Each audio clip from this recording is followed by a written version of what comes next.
सभी दर्शकों को जय भीम और एक बार फिर से आपका स्वागत है मूल्यांकन चैनल।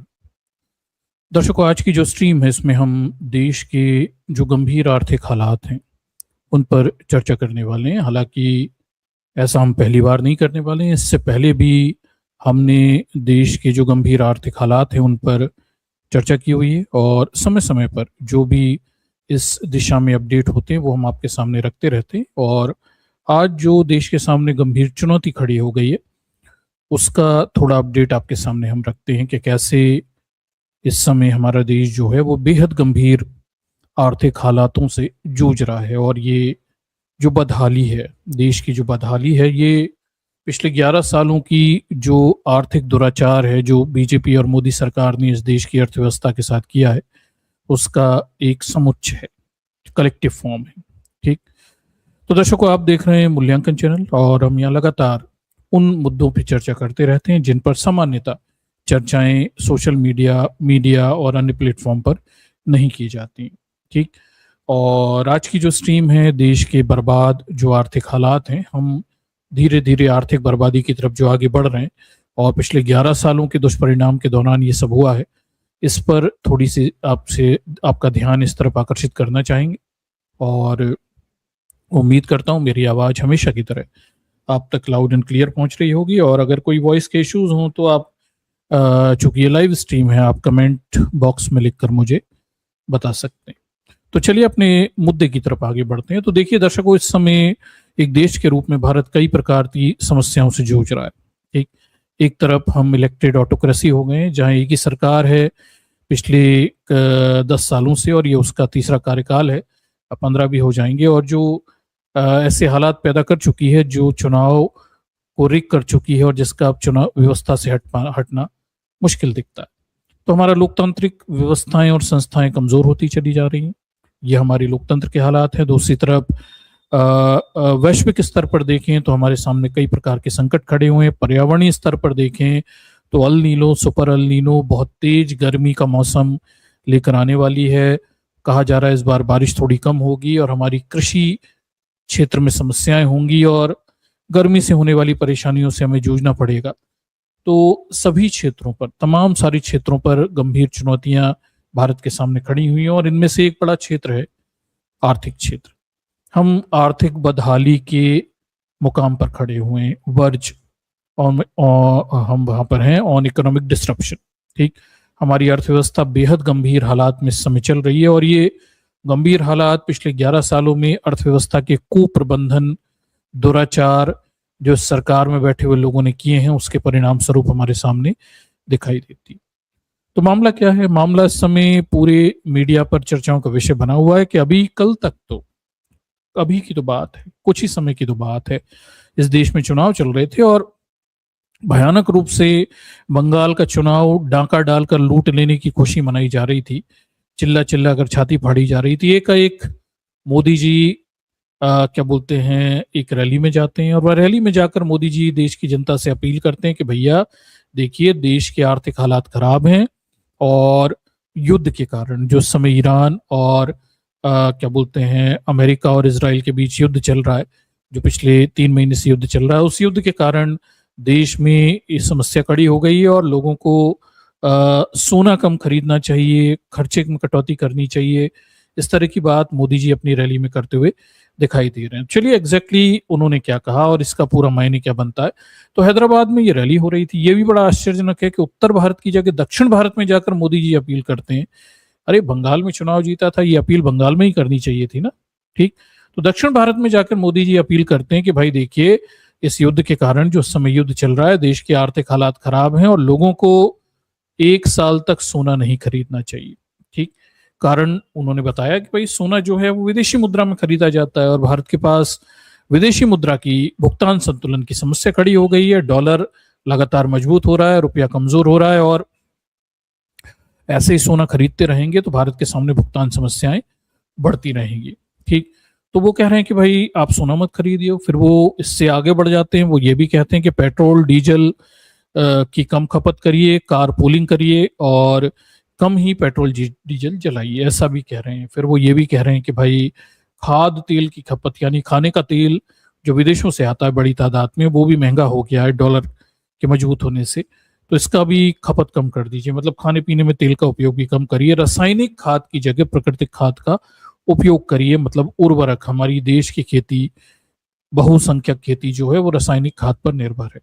ठीक, तो अब मोदी जी कह रहे हैं कि भाई रासायनिक खाद की भी समस्या हो गई है और प्राकृतिक खेती पर निर्भर होइए और रासायनिक खाद का उपयोग मत करिए, ये भी वो कहते दिखाई दे रहे हैं। और इतना ही नहीं, उन्होंने ये भी कहा कि विदेशी यात्राएं टालिए, शादियों में और छुट्टियां, जो गर्मियों की छुट्टियां, उनमें यात्राएं कम करिए ताकि कम खर्चा हो। मेट्रो और पब्लिक ट्रांसपोर्ट का इस्तेमाल करिए, हालांकि इन्होंने बनाए कितने हैं पता नहीं। उसके बाद विदेशी ब्रांड के सामान का उपयोग कम करिए, स्वदेशी अपनाइए, ये भी उन्होंने कहा। और तेल, खाने का तेल, डीजल वगैरह पे कम खर्चा करना, ये सब भी है। और विदेशी यात्राओं से बचना, ये सब मोटी मोटी बात मोदी जी कर रहे हैं। इलेक्ट्रिक वाहन का उपयोग करिए, ये सब उनके भाषण का सार था। ठीक, वर्क फ्रॉम होम की भी सलाह दे दी उन्होंने कि भाई जैसे कोरोना काल में हमने वर्क फ्रॉम होम किया था, वैसे ही वर्क फ्रॉम होम की सलाह भी उन्होंने इस समय दे दी। और इस सब का कारण मोदी जी ये बता रहे हैं कि जो पड़ोस में युद्ध चल रहा है, ठीक, उस युद्ध के कारण, ईरान, अमेरिका और इसराइल का युद्ध है जो पिछले 3 महीने से लगभग चलता दिख रहा है, इस युद्ध के कारण भारत के सामने ये चुनौतियां खड़ी हो गई हैं। सप्लाई लाइन जो है वो डिस्टर्ब हो गई है, पेट्रोल डीजल गैस की सप्लाई बाधित हो गई है और वैश्विक स्तर पर समस्या खड़ी हो गई हैं और जो डॉलर है वो मजबूत होता जा रहा है। इसलिए हमें इस युद्ध की वजह से इन चुनौतियों का सामना करना पड़ रहा है। ठीक, ये सब दावे प्रधानमंत्री करते दिखाई दे रहे हैं। ठीक, और दूसरी तरफ अगर हम अपने आर्थिक फ्रंट पर भी देखें तो सच में समस्या दिखाई देती है। $1 खरीदने के लिए 95 रुपए लगभग खर्च करने पड़ेंगे और इन प्रैक्टिकली, अगर हम प्रैक्टिकली देखें तो भारत का रुपया डॉलर के सापेक्ष रियल जो उसकी वैल्यू है 100 के पार कर गई होगी। ये तो आरबीआई 95 पे से रोक के रखे है, पर वास्तव में भारत का रुपया 100 के पार हो चुका होगा। तो कंसर्न, सीरियस कंसर्न है। मतलब $1 का सामान लेने के लिए अब आपको 95 रुपए, मतलब लगभग 100 रुपए ही आपको देने हैं। रियलिटी में सरकारी भाव में 95 रुपए देने हैं। तो हमारे सामने बेहद खतरनाक किस्म की वैदेशिक चुनौती है। ठीक है, और फॉरेक्स के फ्रंट पर बड़ी समस्या खड़ी हो गई है, क्योंकि ये सारे डॉलर जो होते हैं, ये लोग तो सामान खरीदते हैं, वो रुपये में खरीदते हैं, और ये सामान विदेशों से डॉलर में मंगाया जाता है, तो एक्सचेंज करना पड़ता है। और ऐसे में जितना ज़्यादा सामान हम कंज्यूम करेंगे उतना ज़्यादा डॉलर में ये सामान खरीदना पड़ेगा, डॉलर उतना ही मजबूत होता हुआ चला जाएगा और सरकार के सामने एक्सचेंज की समस्या, यानी फॉरेक्स एक्सचेंज की समस्या खड़ी हो जाएगी। ठीक, अब प्रधानमंत्री का ये जो दावा कि इस युद्ध के कारण ये सब हालात बनते दिखाई दे रहे हैं, और हमारी जो वास्तविक स्थितियां हैं, मतलब जो एक्सपर्ट हैं वो तो ये कह रहे हैं कि भाई ये सब जो युद्ध की बातें ये लोग कर रहे हैं, ये सब तो 75 दिन लेट है। जो प्रोफेसर आनंद कुमार है, उनका कहना है कि 75 दिन बाद सरकार जागी है। ये तो 75 दिन पहले ये सब बातें कर देनी चाहिए थी, और इससे बातें ही की गई हैं, अभी कोई उपाय मजबूती से सरकार ने नहीं किए हैं। मतलब अगर समस्या है तो बहुत पहले से एड्रेस किया जाना था, पर कोरोना की तरह समस्या को एड्रेस नहीं किया गया। चुनाव लड़ते रहे, डाके डालने जरूरी थे, चुनाव जीतना जरूरी था, सरकार का उद्देश्य चुनाव जीतना है, और अभी भी सरकार केवल मौखिक खाना पूर्ति कर रही है। 75 दिन बाद इस चीज को स्वीकार कर रही है कि कहीं समस्या है, रुपए डॉलर के एक्सचेंज को लेके भुगतान संतुलन की समस्या खड़ी हुई है, और सरकार कुछ ठोस कार्रवाई करने की बजाय केवल जवानी जमा खर्च करती दिखाई दे रही है। और उसका उद्देश्य भी बड़ा स्पष्ट है कि सरकार को अब कुछ चीजों के रेट बढ़ाने, स्पेशली पेट्रोल डीजल के रेट बढ़ाने हैं, तो उसके लिए माहौल तैयार कर रही है। वास्तव में समस्या से जूझने के लिए सरकार क्या कोई गंभीर उपाय कर रही है, तो वो हमें ऐसा कोई गंभीर उपाय सरकार की तरफ से होता हुआ दिखाई नहीं दे रहा है। ठीक, अब हमारी देश की अर्थव्यवस्था की हालत की सूरत हाल अगर हम समझें तो पिछले कुछ समय की जो हेडलाइंस है न्यूज की, आप उससे देख सकते हैं। यह हेडलाइन 18 मार्च की है। बताया जाता है भारत की जीडीपी, जो भी इन्होंने बजट रखा हुआ था, तो भारत की जीडीपी का आधार घट गया, बेस कम हो रहा है। ठीक है, तो सरकार केवल बातें कर रही है, लेकिन वास्तव में जीडीपी का आधार घट रहा है। ठीक, फिर हम देखते हैं कि भाई ये 28 मार्च को सरकार ने जो RBI cap net open position for US dollar Indian currency up to 100 millions, तो उन्होंने एक कैप भी लगा दी थी 100 मिलियंस की करेंसी एक्सचेंज को लेके। ठीक, उसके बाद हम 15/4 की ये जो खबर है ये बताती है कि थोक महंगाई 38 महीनों के सबसे उच्चतम स्तर पर पहुंच गई है, मतलब महंगाई भी बढ़ती हुई दिखाई दे रही है। फिर भारत की अर्थव्यवस्था जो किसी जमाने में चौथी अर्थव्यवस्था होने का दावा किया जा रहा था, नीचे गिर के 6ठे नंबर पर आ गई है। बस अभी तो बात है अप्रैल के महीने में ही ये घटनाक्रम घटा हुआ है। ठीक, उसके बाद देखिए सरकार की अर्थव्यवस्था को लेकर हालत का अंदाजा इस बात से लगाइए कि ये जो गीता गोपीनाथ हैं, ये अर्थशास्त्री हैं इंटरनेशनल मॉनिटरी फंड में, और हमारे देश के आरबीआई के गवर्नर संजय मल्होत्रा ने अभी कुछ समय पहले 23 अप्रैल को गीता गोपीनाथ से मुलाकात की। मतलब कहीं आर्थिक क्षेत्र में समस्याएं हैं, और एक इंटरव्यू में गीता गोपीनाथ एक भारतीय मीडिया कर्मी को यह भी कह रही थी कि आप अपनी अर्थव्यवस्था और अपने आर्थिक हालातों की चिंता करिए, बाकी सब बातों में कुछ नहीं रखा हुआ है। ठीक, ये दिखाई देता है। उसके बाद देख लीजिए अभी अभी की लेटेस्ट खबर है 24 अप्रैल को, जो बस्टीन एक बड़ी संस्था है जो आर्थिक मामलों को देखती है, और उन्होंने प्रधानमंत्री के नाम एक लेटर लिखा है, बताया जाता है, जिसमें उन्होंने भारत के आर्थिक कुछ सेक्टर्स हैं जहां बहुत बड़ी समस्या है, जहां सुधार की जरूरत है, वो उस पर उन्होंने चिंता व्यक्त की हुई।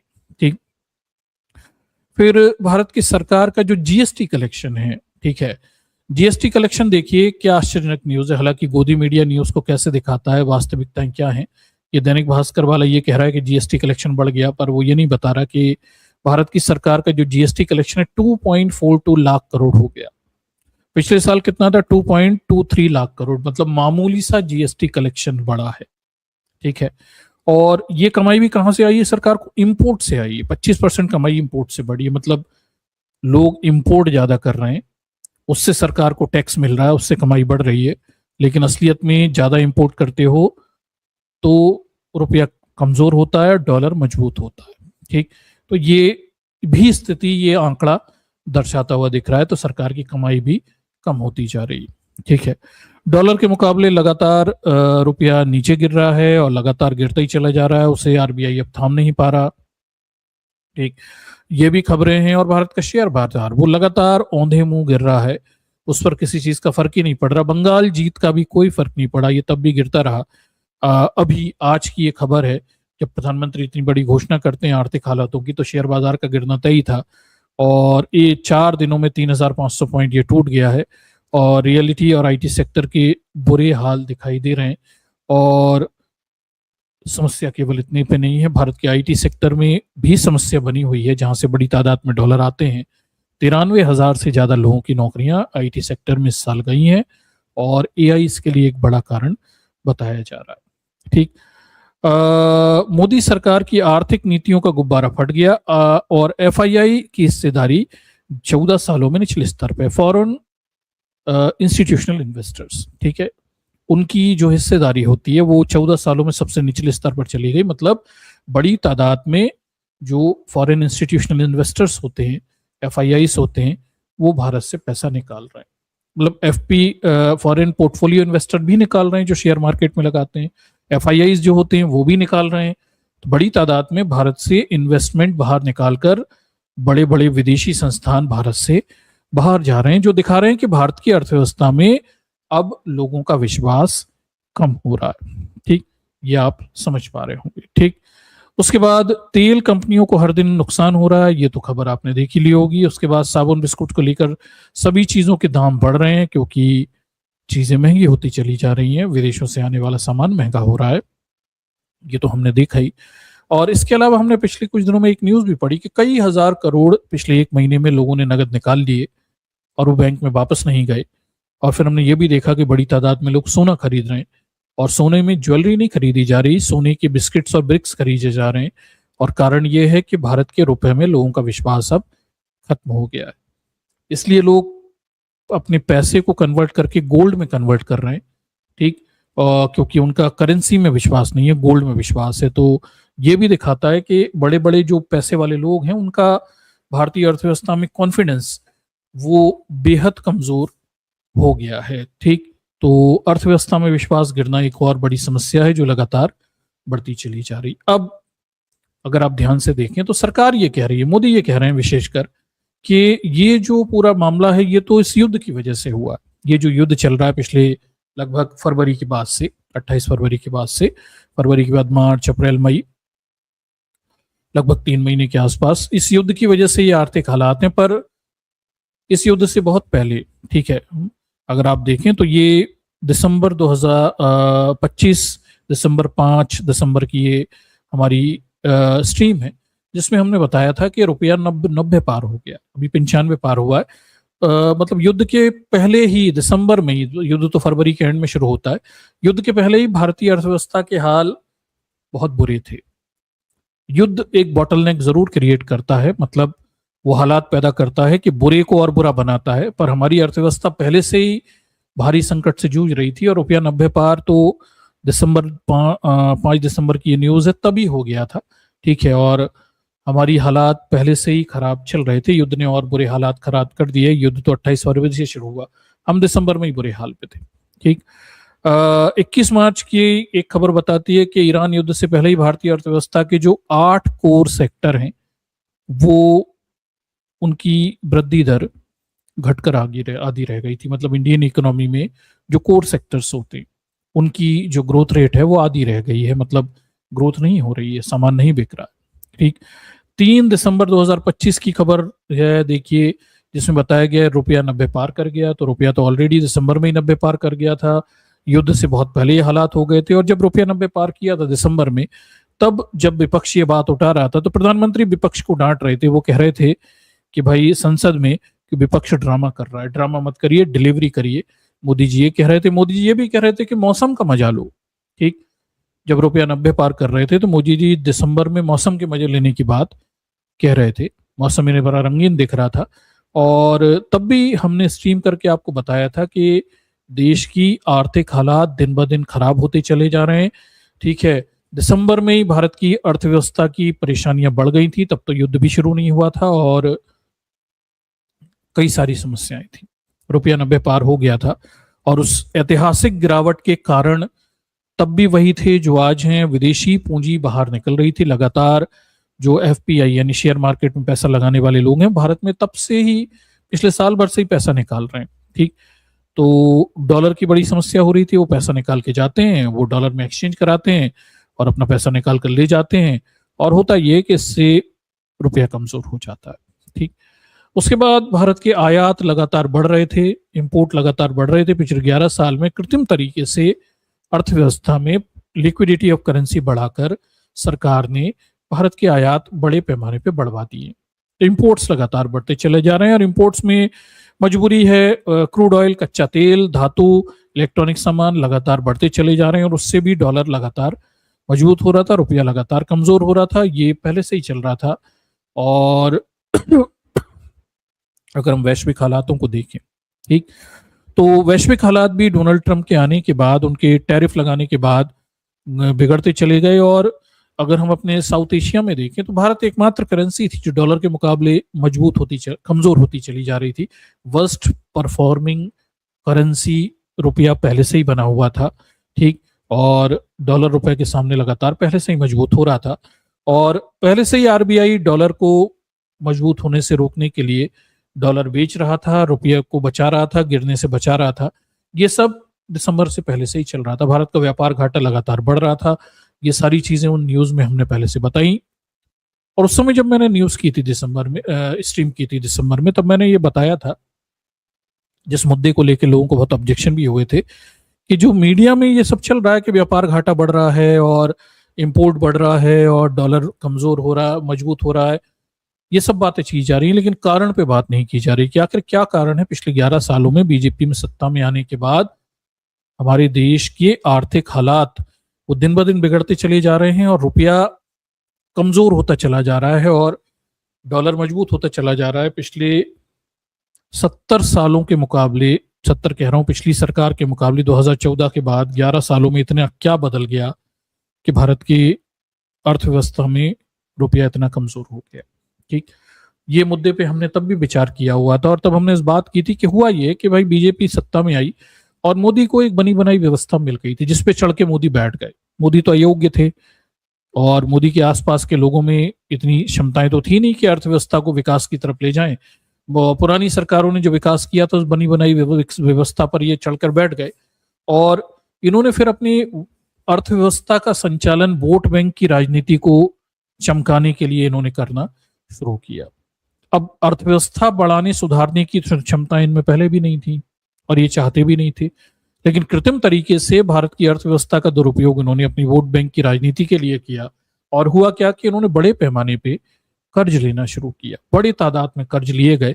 बताया गया कि अकेले 9 सालों में, मोदी की शुरुआती 9 सालों में 281% कर्ज भारत का बढ़ गया था और 2014 में जहां 55 लाख करोड़ थे, 2023 तक 205 लाख करोड़ रुपए तक भारत का कर्ज हो गया।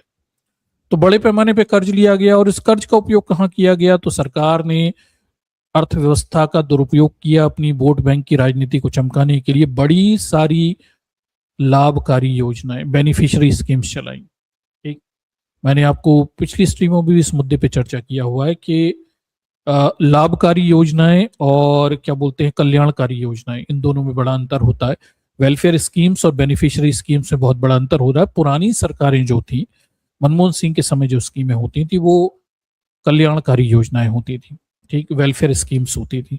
और मोदी जी जो चला रहे हैं ये लाभकारी योजना है, ये क्या बोलते हैं बेनिफिशियरी स्कीम से। मनमोहन सिंह जो चलाते थे वो क्या बोलते हैं आपकी कल्याण करने की योजनाएं हुआ करती थी, यानी उनका उद्देश्य जो होता था किसी किस्म के वेलफेयर करना होता था।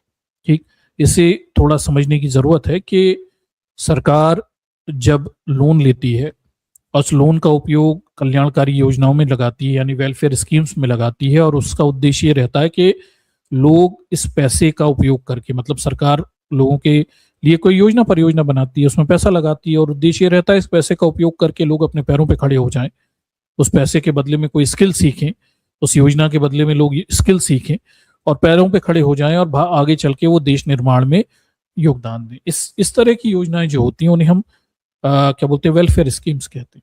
जनता का वेलफेयर और देश का भी वेलफेयर हो रहा है, लोग आगे चल के टैक्स पेयर बन जाएंगे। ठीक, बीजेपी ने क्या किया कि वेलफेयर स्कीम पे योजना आयोग बंद किया, वेलफेयर स्कीम की जगह इन्होंने चलानी शुरू कर दी क्या? Beneficiary scheme. ठीक, लाभकारी योजनाएं। ठीक, लाभ किया जाएगा।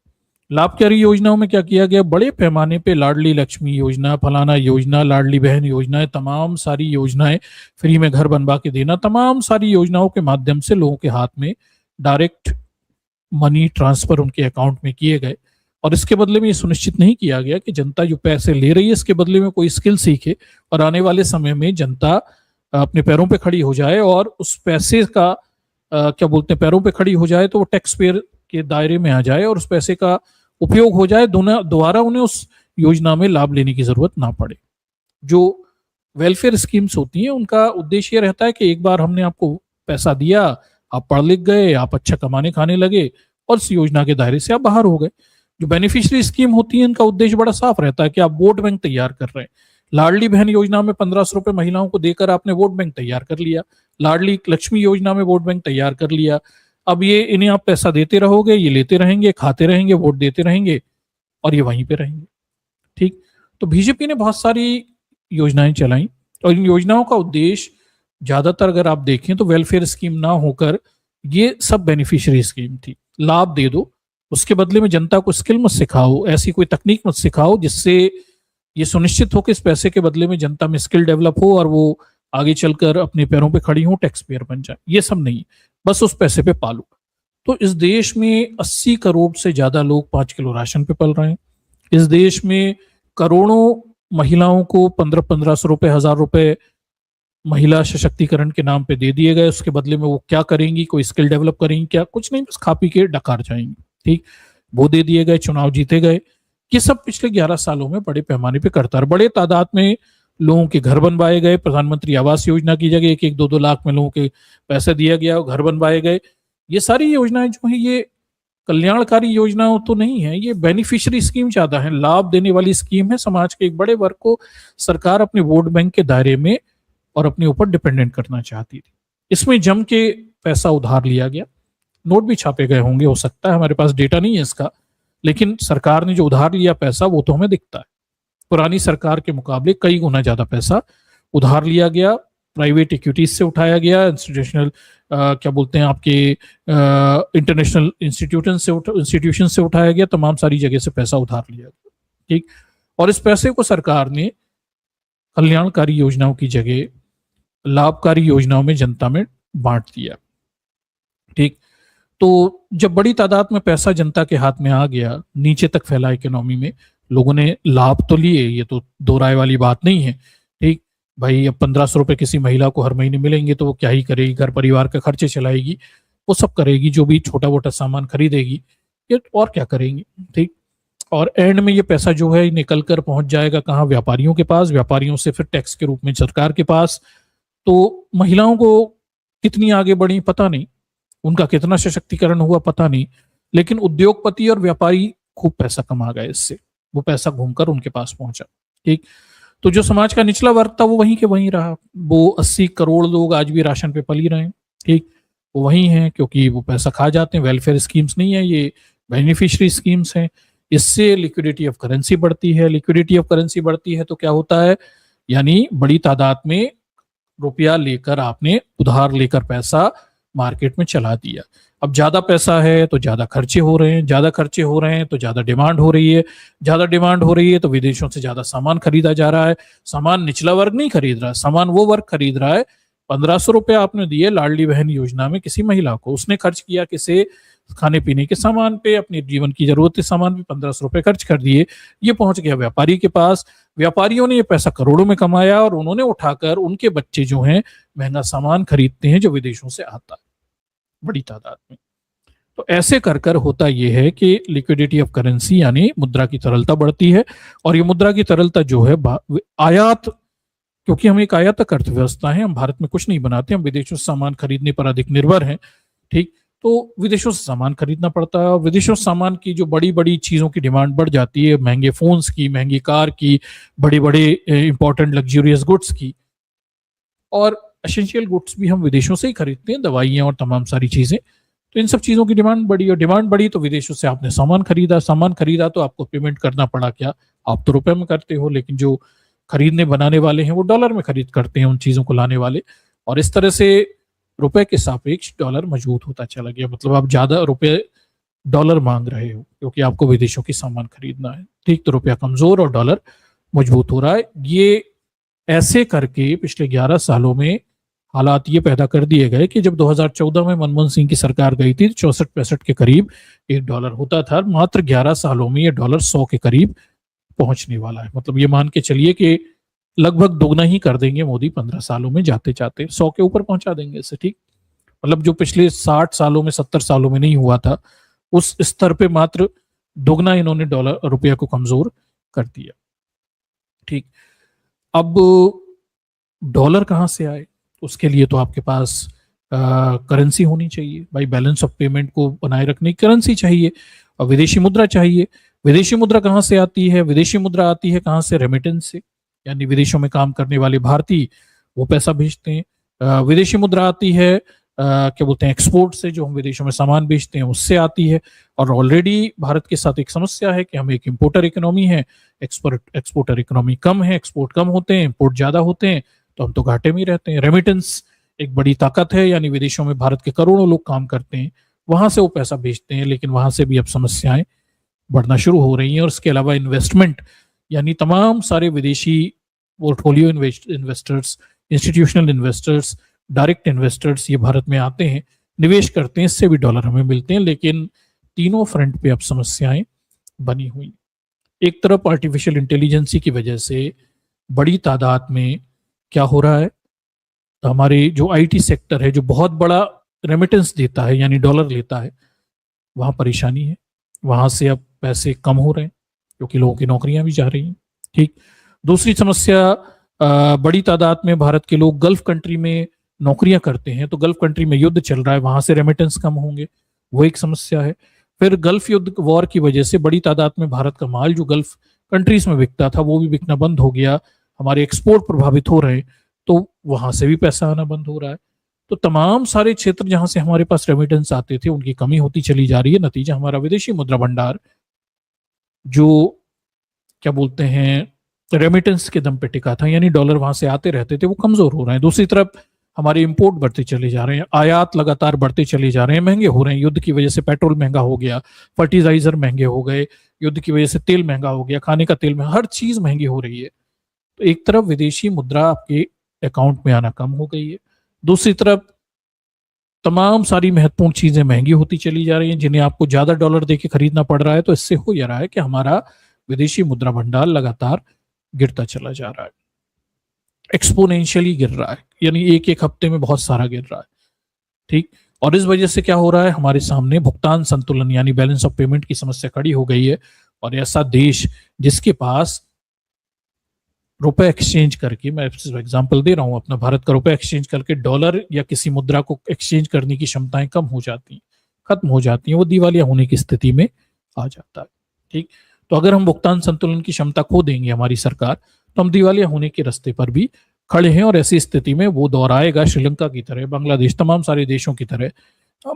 हमारे पास विदेशों से सामान खरीदने के लिए विदेशी मुद्रा भंडार, स्पेशली डॉलर्स, नहीं होंगे।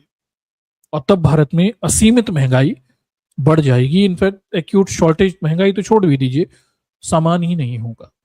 और चूंकि हम इंपोर्टर इकोनॉमी है, पेट्रोल से लेके, तेल से लेके, ऑयल से, खाने का तेल से लेके, मेडिसिन से लेके, फर्टिलाइजर से लेके, सारी इंपॉर्टेंट चीजें टेक्नोलॉजी से लेके विदेशों पर निर्भर हैं। तो भारत में हालात आने वाले समय में बहुत गंभीर हो सकते हैं। तो इन हालातों का जिम्मेदार मोदी जी स्वयं है, 11 सालों का कुप्रबंधन है। युद्ध ने क्या केवल इतना कर दिया कि ये ऐसा चलता रहता कुछ और समय तक, धीरे धीरे इकोनॉमी कमजोर होती। युद्ध ने आकर बॉटलनेक स्थिति बना दी, यानी एकदम से गला दबा लिया।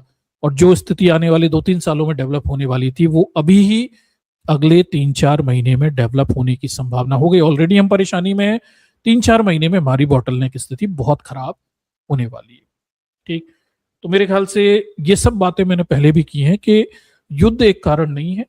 युद्ध के पहले ही हमारी इकोनॉमी परेशानी में चल रही थी, और युद्ध ने क्या किया कि उस परेशानी को तुरंत हमारे सामने लाकर खड़ा कर दिया। और उसमें भी दुर्दांत स्थिति है कि मक्कार सरकार, जैसे 75 दिन पहले, मतलब प्रोफेसर आनंद कुमार कहते हैं कि 75 दिन पहले इन सब चीजों पे बात होनी चाहिए थी।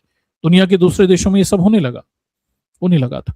ये मक्कार लोग चुनाव में व्यस्त थे, और चुनाव के कारण इन्होंने 75 दिन बाद अब इस मुद्रा को समस्या को एड्रेस किया है। एड्रेस क्या किया है, केवल जनता के सामने बात रखी है, पेट्रोल डीजल के रेट बढ़ाना चाहते हैं। ये समस्या को सुलझाने के लिए कुछ भी नहीं कर रहे हैं। इनफैक्ट ये मेरे ख्याल से सोच भी नहीं रहे हैं इस बारे में, अभी भी ये भगवान भरोसे ही खेल को चला रहे हैं। ठीक है। तो ये देश के वर्तमान सूरत हाल है। हम बड़ी तेजी से एक भुगतान संतुलन की समस्या की तरफ आगे बढ़ रहे हैं। ठीक। सरकार को लगता है कि हमारे पास 11 महीने का विदेशी मुद्रा भंडार है, मतलब 11 महीने का भुगतान संतुलन की क्षमता है, इस वजह से कोई परेशानी नहीं है। लेकिन अगर ऐसे ही युद्ध चलता रहा, जो कि चलेगा, क्योंकि हम देख रहे हैं कि रूस और यूक्रेन युद्ध पिछले 4 साल से चल रहा है, और ये ईरान और अमेरिका और इजराइल वाला युद्ध भी अब फंस गया है, और ये भी सालों साल चलेगा। इसकी भी कोई उम्मीद नहीं है इसमें शांति होने वाली, क्योंकि उसका कोई हल ही नहीं है। ठीक। तो ये सालों साल चलेगा, और अगले 3-4 महीने में ही ये जो मोदी जी का एक सब्ज बाग है कि इनके पास इतना विदेशी मुद्रा भंडार है कि 11 महीने तक का खर्चा चल सकता है, ये अगले 3-4 महीने में ही सब निकल जाएगा, इनका दिमाग ठिकाने आ जाएगा। वो जो दिख रहा है 11 महीने का, वो जा भी बहुत तेजी से रहा है। ठीक। तो चिंताएं हैं, और सरकार कितनी समझती है इन चिंताओं को मुझे नहीं पता, क्योंकि इस सरकार में बैठे लोगों में निर्णय लेने वाले लोग अनपढ़ गवार लोग हैं, और जो महत्वपूर्ण पढ़े लिखे लोग हैं उनकी ये लोग सुनते नहीं हैं। तो सरकार इन सब समस्याओं को कितना समझती है, या वो ऐसा मानती है कि जैसे पिछले 11 सालों में तमाम सारी अर्थव्यवस्था के साथ इन्होंने दुराचार, बलात्कार किए, नोटबंदी से लेके जीएसटी तक, जीएसटी से लेके कोरोना तक, कोरोना से लेके बाकी सब बेवकूफी के कामों तक, और ये बच निकले क्योंकि भारत के अंदर की समस्याएं थी, और अंदर ये मीडिया मैनेजमेंट कर सभी चीजों से बच निकलते हैं। क्या विदेशों से आने वाली इस समस्या का भी ये सामना कर पाएंगे? क्योंकि इस बार बच निकलने जगह नहीं है, ये भारत के अंदर नहीं घट रहा, वैदेशिक स्तर पर चीजें बदल रही। और इस बार ऐसा नहीं है कि मोदी जी मीडिया से झूठ बुलवा कर बच निकलेंगे। अगर आपका विदेशी मुद्रा भंडार ऐसे ही कम होता रहा और अगले 3-4 महीने में हालात और बिगड़ गए, तो आपके पास भुगतान संतुलन की समस्या खड़ी हो जाएगी, हम दिवालिया होने की स्थिति में आ सकते हैं। हालांकि अभी ये दूर की स्थिति दिखती है, लेकिन वो दूर कब पास आ जाएगा, कुछ महीनों में ही पता भी नहीं चले। ठीक, तो ये आर्थिक दुर्दांत स्थितियां इस समय देश में बनी हुई हैं, और अगर आप इनसे परिचित नहीं है तो परिचित हो जाइए। आने वाला समय बहुत मुश्किल का है। मुश्किल का इसलिए कि ये सरकार इस मुश्किल से निकलने के लिए कोई उपाय नहीं कर रही। अभी भी इस समस्या से निकलने के उपाय नहीं सुझाए गए। जनता को डरा दिया गया कि सोना मत खरीदो, ये मत खरीदो, वो मत खरीदो। खुद साहब मजे में चल रहे हैं। भाई कौन सोना खरीदता है? देश के अमीर लोग खरीदते हैं। हवाई यात्राएं कौन करता है? अमीर लोग करते हैं। ठीक, और क्या बोलते हैं, खाद फर्टिलाइजर किसे चाहिए? किसानों को चाहिए। ठीक, तो भाई आप किससे कह रहे हो? वो जिस वर्ग से ये बात कह रहे हो वो तो सुनने वाला नहीं है इनकी बात, वो तो उससे तो कोई फर्क पड़ेगा नहीं। और देश में जब आर्थिक हालात खराब होंगे, महंगाई बढ़ रही है, तो इसकी सबकी इस पूरी समस्या का बोझ देश के गरीब आदमी पर पड़ रहा है, जो इस पूरी स्थिति के लिए जिम्मेदारी नहीं।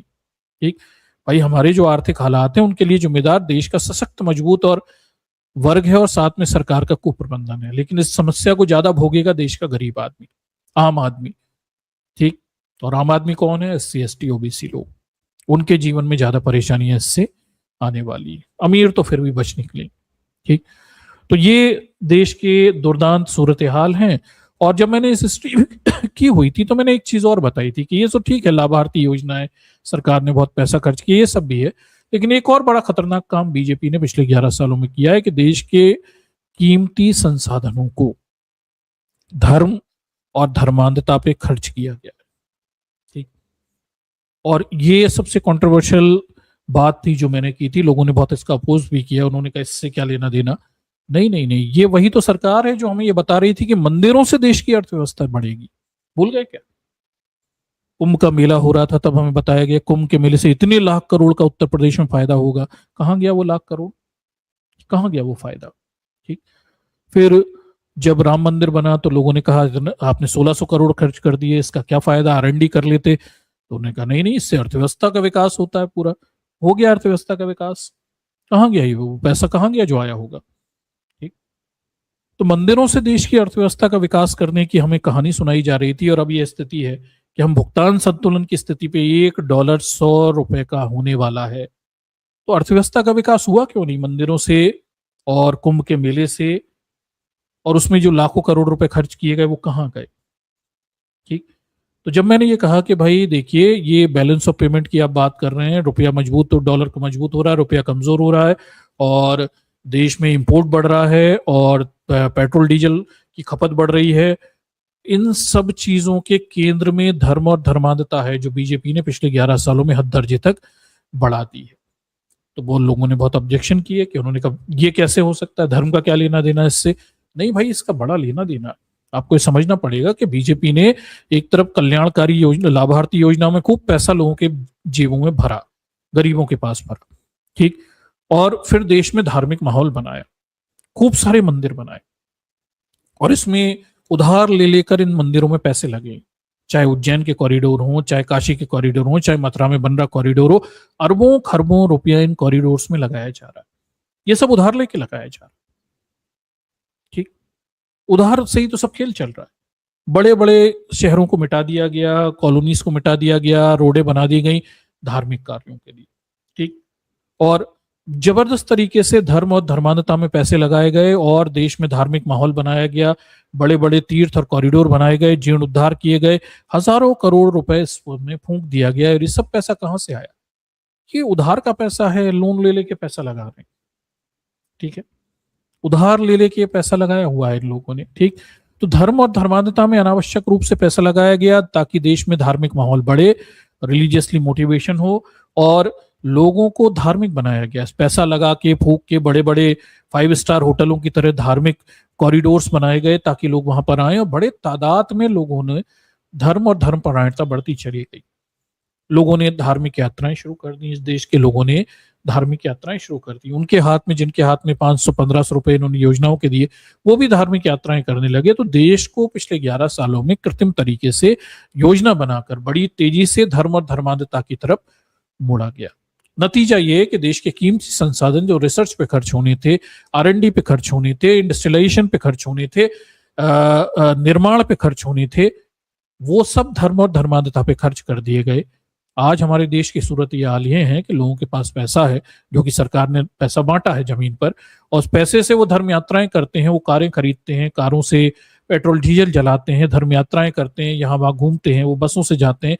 जबरदस्त तरीके से देव लोग धर्म और धर्म यात्राओं में लगे, बड़े बड़े बाबा छोड़ रखे हैं, बड़े बड़े धार्मिक आयोजन करते हैं, जम के पेट्रोल डीजल का नाश होता है।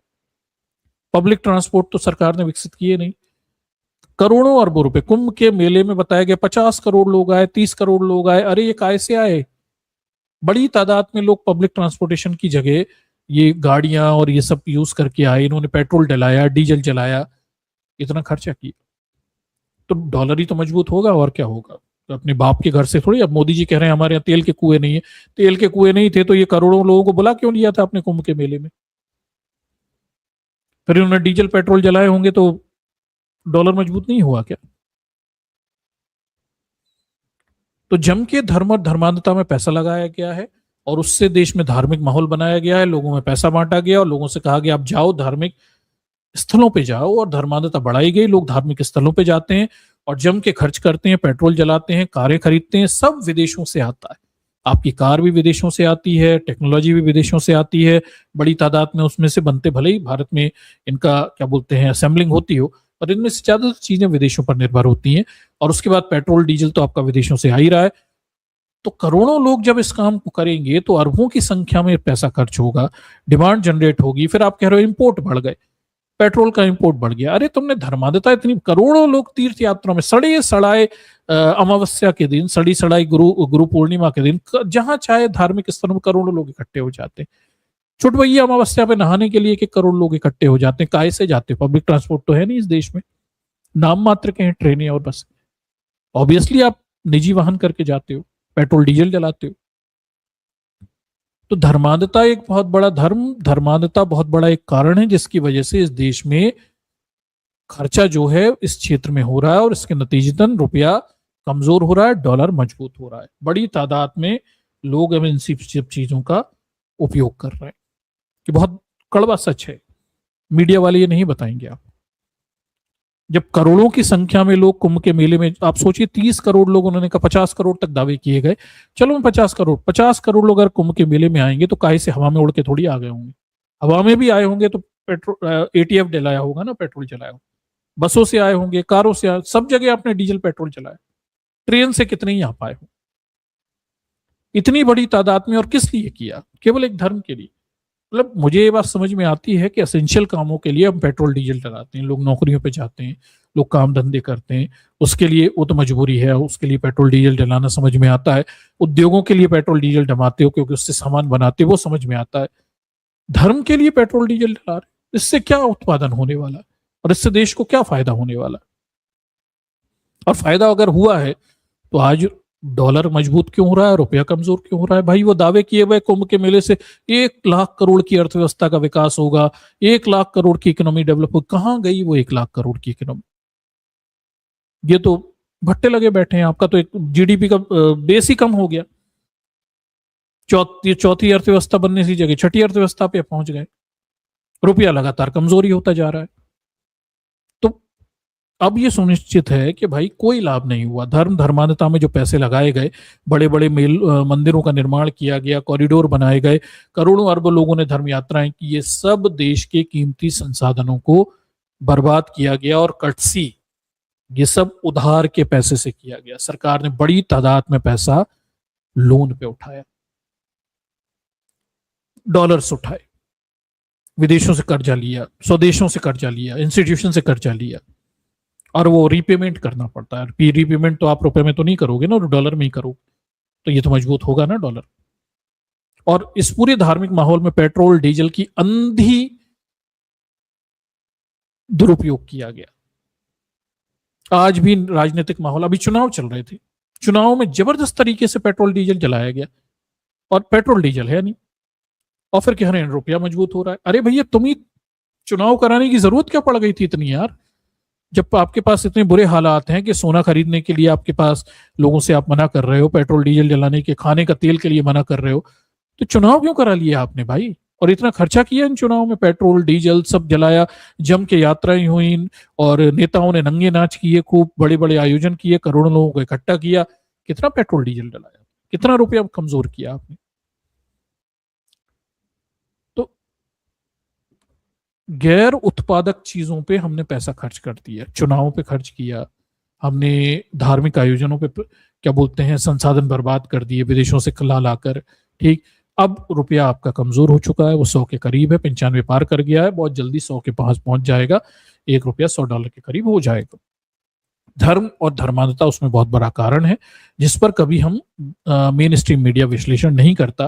वो केवल इतना रोता रहता है कि भाई इंपोर्ट बढ़ रहे हैं, इंपोर्ट बढ़ रहे हैं। किस चीज का इंपोर्ट बढ़ रहा है? पेट्रोल डीजल का इंपोर्ट बढ़ रहा है भाई, टेक्नोलॉजी का इंपोर्ट बढ़ रहा है, दवाइयों का इंपोर्ट बढ़ रहा है। किस चीज के इंपोर्ट बढ़ रहे हैं? इन्हीं चीजों के, तो एसेंशियल गुड्स के इंपोर्ट बढ़ रहे हैं। और क्यों बढ़ रहे हैं? क्योंकि पेट्रोल डीजल का उपयोग बड़ी पैमाने पे मूवमेंट हो रहा है।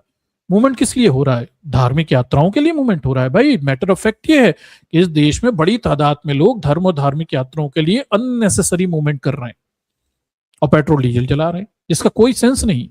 एसेंशियल मूवमेंट समझ में आता है, नॉन एसेंशियल मूवमेंट का कोई लॉजिक नहीं। 50 करोड़ लोग कुंभ के मेले में इकट्ठा करवा के आपने कितना पेट्रोल डीजल डलवाया और उसका सेंस क्या था? उससे कौन सी प्रोडक्टिविटी हुई, कौन सी प्रोडक्शन हुआ, कौन सी इंडस्ट्रियलाइजेशन हुआ, कौन सी इकोनॉमी आगे बढ़ी? कुछ नहीं बढ़ी। उल्लू बनाया गया इस देश के लोगों को, मंदिरों से अर्थव्यवस्था का विकास करने के सपने दिखाए गए, कहीं कुछ नहीं हुआ। तो धर्म धर्मांधता पे जो 11 सालों में अनावश्यक पैसे खर्च किए गए उधार ले लेके, और जनता ने जबरदस्त तरीके से इंपोर्टेड पेट्रोल से ये सब खर्च तीर्थ यात्राएं की, और नतीजा ये हुआ कि भाई विदेशों से आने वाला सामान महंगा हो गया, डॉलर मजबूत हो गया, रुपया कमजोर हो गया, और आज हमारे पास भुगतान संतुलन के रोने बैठे हैं। एक युद्ध की वजह से हमारे हालात इतने बुरे हैं कि हमें अब भुगतान संतुलन की चिंता हो गई कि हमारे पास और डॉलर कम पड़ रहे हैं कन्वर्ट करके देने के लिए। ठीक, तो ये दुर्दांत स्थितियां हैं। अगर आप नहीं समझ रहे तो धर्म इसमें एक बहुत बड़ा कारण है। और जब मैंने धर्म को एक कारण बताया तो बहुत सारे लोगों के पेट दुख गए थे। अरे पेट क्यों दुख रहे हैं भाई? सिंपल सा लॉजिक है। मंदिर मतलब पेट्रोल डीजल की गाड़ियों से मंदिरों की तीर्थ यात्राएं करोगे, वो की एक अनावश्यक एक्टिविटी है, अननेसेसरी एक्टिविटी है, जिसका कोई फायदा नहीं, अर्थव्यवस्था में इससे कोई लाभ नहीं होने वाला। तो डॉलर ही तो मजबूत होगा, पेट्रोल तो विदेशों से ही खरीदोगे ना डॉलर में। अब भरो ₹100 का $1 लो, तो फिर रोना क्यों बैठ रहा है? आप बोल रहे हो कि भाई क्या बोलते हैं, आप वर्क फ्रॉम होम करिए और सोना मत खरीदिए। अरे तुम धर्म, अभी भी सरकार ये नहीं कह रही कि धर्म और धार्मिक यात्राएं बंद करो, ये अननेसेसरी है, इनकी कोई, मंदिरों के निर्माण बंद करो, ये अननेसेसरी है, इनकी कोई जरूरत नहीं है। ये बाबाओं की भीड़ इकट्ठी करना बंद करो, ये अननेसेसरी है, इसमें फालतू का पेट्रोल डीजल डलते हैं, इसकी कोई आवश्यकता नहीं है। ये सब बंद नहीं करवा रहे। तो धार्मिक आयोजन चलते रहेंगे, करोड़ों लोग इकट्ठे होते रहेंगे, पेट्रोल डीजल डलता रहेगा, और सरकार सोना मत खरीदो, ये मत खरीदो, और एक गप्पेबाजी से कुछ नहीं होने वाला, कोई एक्ट करो। और सरकार अभी भी कोई एक्ट तो छोड़िए, प्रोएक्ट तो छोड़िए, एक्ट भी नहीं कर रही, कुछ नहीं कर रही। वो बस गप्पे मांग कर निकल चुकी है, और मोदी जी कुछ नहीं करते दिख रहे हैं। वो केवल पेट्रोल के रेट बढ़ा देंगे और इस जनता के ऊपर और बोझ डाल देंगे, और इससे कोई हल नहीं निकलेगा। आप पेट्रोल के रेट बढ़ा दीजिए, अगर लोग ऐसे ही कंजम्पशन करते रहेंगे तो चलिए 100 की जगह पेट्रोल 110 का, 120, 150 का हो गया।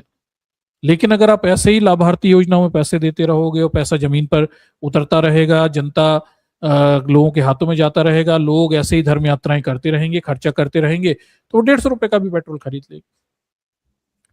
कंजम्पशन तो तब भी बंद नहीं होगा आपका, और रुपया 150 पे भी पहुंच जाएगा। आपको कहीं ना कहीं अनावश्यक एक्टिविटी और आवश्यक एक्टिविटियों में अंतर करना पड़ेगा। मतलब somewhere we have to define essential activity and non essential activities. और जो अनावश्यक एक्टिविटी है, धर्म धर्मांधता, बाबा मेला, अनावश्यक रूप से नेताओं की रैलियां, अनावश्यक रूप से चुनावी खर्चे, ये सब बंद करने पड़ेंगे, जिनमें विदेशी, हमारा सबसे बड़ा खर्चा पेट्रोल कच्चे तेल का होता है, पेट्रोल डीजल का होता है। ठीक, ये सब बंद करने पड़ेंगे, तभी जाकर ये सब चीजें कंट्रोल में हो सकती। बाकी दवाइयां तो आप बंद कर नहीं सकते। ठीक, हालांकि जितना घूमोगे उतने बीमार पड़ोगे, बीमार पड़ोगे उतनी दवाइयां लगेंगी, लेकिन दवाइयों का खर्चा बंद नहीं हो सकता। फर्टिलाइजर लेना आपकी मजबूरी है, क्योंकि आपको खेती करनी है, करोड़ों लोगों को खिलाने, जो हमारे बाकी के खर्चे हैं उनमें सबसे बड़ा खर्चा हमारा पेट्रोल डीजल का है, कच्चे तेल का है। और इसमें भी सबसे बड़ा जो खर्चा बढ़ गया है पिछले 11 सालों में अनावश्यक तीर्थ यात्राओं का। लोग पागल हो गए हैं धार्मिक स्थलों पर जाने के लिए। ठीक, कारें खरीद लेते हैं अनावश्यक रूप से, उससे डॉलर मजबूत होता है। उसके बाद क्या बोलते हैं, इन गाड़ियों को चलाने के लिए आप रोड वगैरह बनाते हो, उससे आपको विदेशों से सामान खरीदना पड़ता है। उसके बाद उन गाड़ियां चलाकर पेट्रोल डीजल बहाते हो, जलाते हो, उससे डॉलर फिर मजबूत होता है। और ये सब धर्म यात्राएं फॉर वॉट, बेकार है।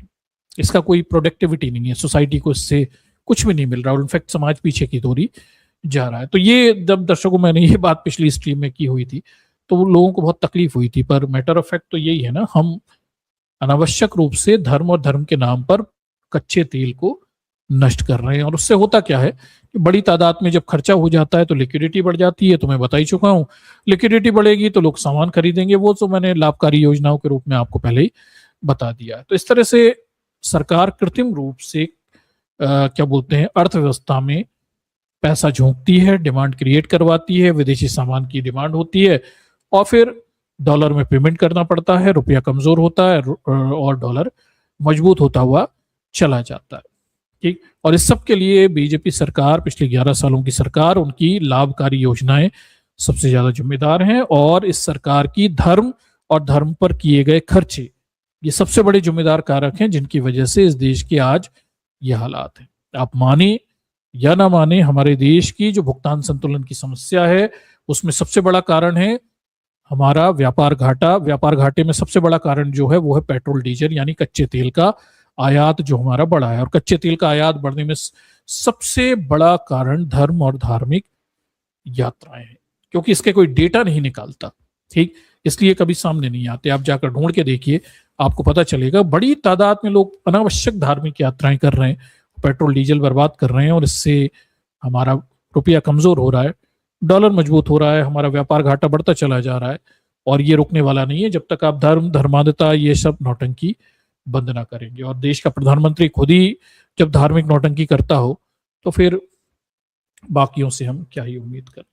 ठीक, अंतर्राष्ट्रीय मुद्रा कोष ने कुछ समय पहले भारत को चेताया था कि उसके ऊपर कर्ज बढ़ रहा है और उसे इस कर्ज को नियंत्रित करने की आवश्यकता है। पर जैसा कि आप जानते हैं ये सरकार में बैठे लोग बड़े ढीठ हैं, इन्हें कोई फर्क नहीं पड़ता और ये अपनी मदमस्त जीवन में चल रहे हैं। इन्हें लगता है कि कुछ नहीं होगा, अर्थव्यवस्था जैसे चलती है वैसी चलती रहेगी और सारा कुप्रबंधन, इससे कोई फर्क नहीं पड़ता, चीजें मैनेज कर लेंगे। पर मैं आपको बता देता हूं कि इससे पहले मोदी ने जो कुछ भी किया वो देश के अंदर किया। देश के अंदर चीजें मैनेज करना वो एक अलग बात है, देश के बाहर वैदेशिक क्षेत्रों पे मैनेज करना वो एक अलग बात है। ठीक, और मुझे नहीं लगता कि सरकार इस सब चीजों को मैनेज कर सकती है। जो वर्तमान भुगतान संतुलन की स्थिति हो गई है, बैलेंस ऑफ पेमेंट की स्थिति हो गई है, इसको लेके लाइव स्ट्रेस टेस्ट की स्थिति बताई जा रही है कि भारत की स्थिति लाइव स्ट्रेस टेस्ट जैसी हो गई है, ऐसे कई विशेषज्ञ लोग इसे बता रहे हैं।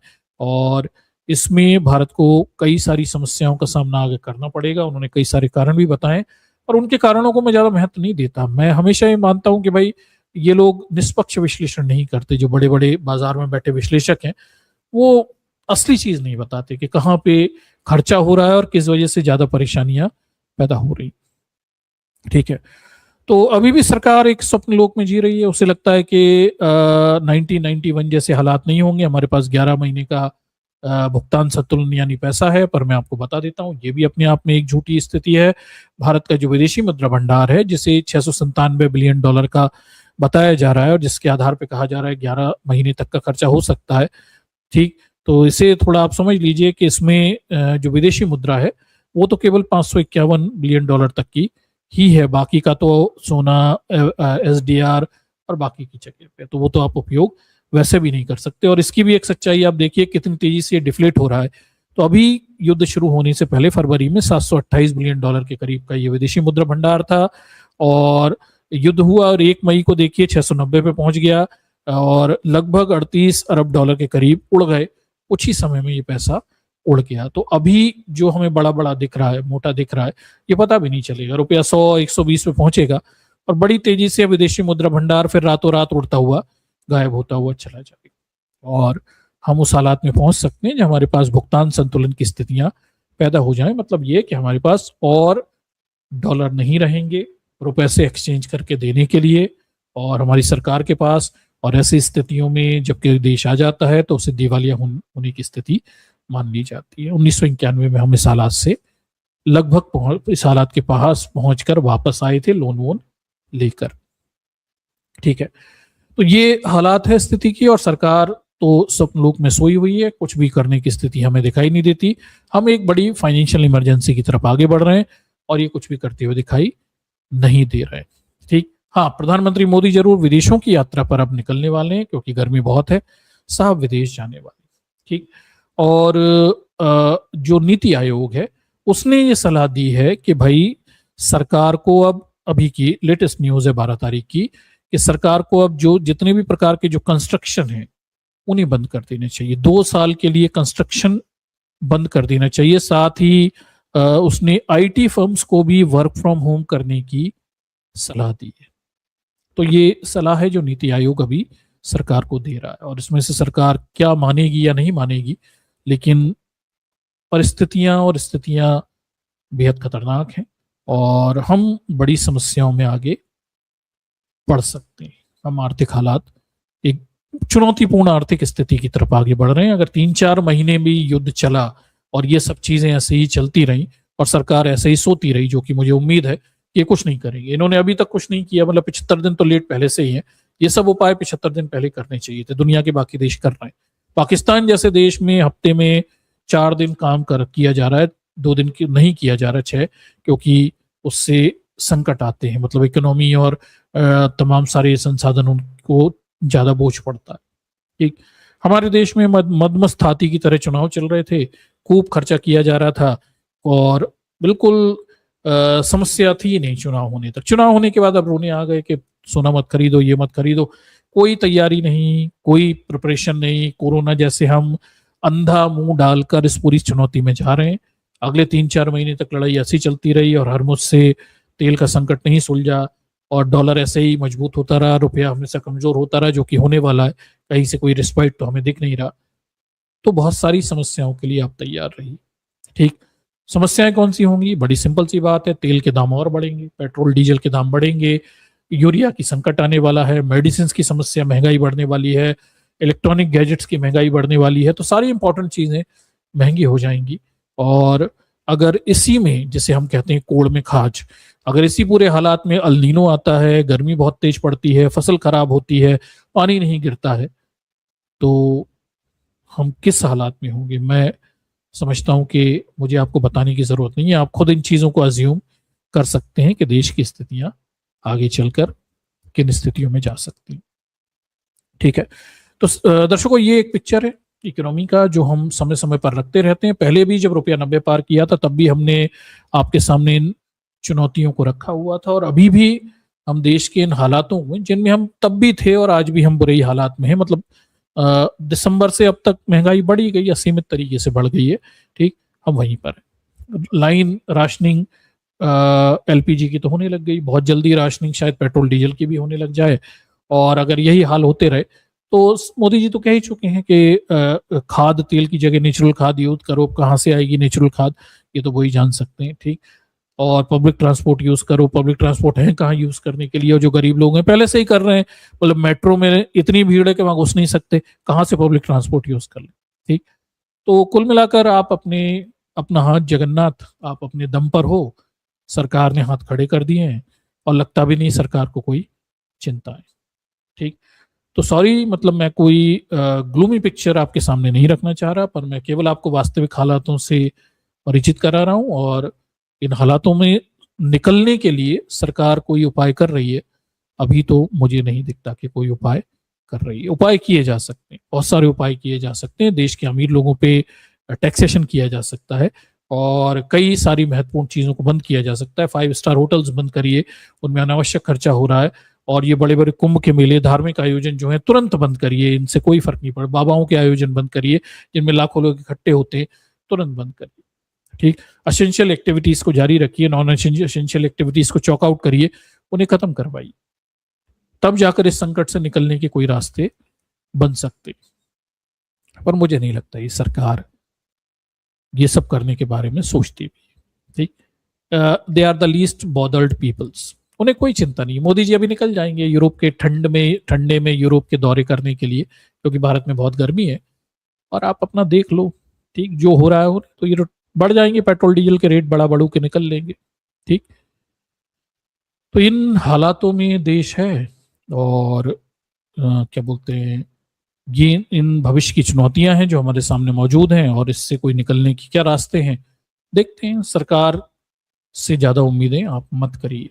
ठीक, चलिए, तो ये प्रेजेंटेशन है, इसे मैं यहाँ से एंड करता हूँ, और उम्मीद करता हूँ आपके सामने ये जो बड़ी ग्लूमी सी पिक्चर है, ये खराब सी ही पिक्चर है, पर मैं कुछ कर नहीं सकता, मतलब मेरे हाथ में नहीं है। मेरे हाथ में होता तो मैं आपको बड़ी रोजी पिक्चर यहाँ पे दिखा पाता, पर ये सब मेरे हाथ में नहीं है। जो घटनाक्रम घट रहा है वो मैंने आपके सामने प्रस्तुत कर दिया है, और जो घट रहा है उसके आधार पे जो अनुमान लगाया जा सकता है वो भी मैंने आपके सामने यहाँ पे रख दिया है। मैं तो अनुमान ही लगा सकता हूँ, कोई भविष्यवक्ता तो हूं नहीं जो आपके सामने बता दूं, और मोटा मोटा अनुमान कुछ अच्छी दिशाओं में देश को नहीं ले जा रहा है।